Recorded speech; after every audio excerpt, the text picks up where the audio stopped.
Hey everybody, this is a quick video in case you have a specialty tea master tea making machine and you need to do a hard reset to the factory default settings on it.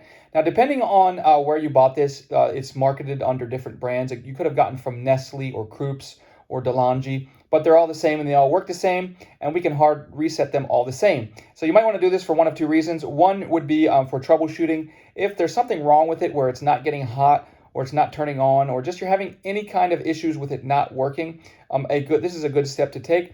The other reason is if you just want to restore the original default amounts, which is I think 200 milliliters for the specialty and then 350 milliliters for the my cup quantities, we can go ahead and do it. All you need to do is there needs to be power to the device, but it should be powered off. Standby mode is okay.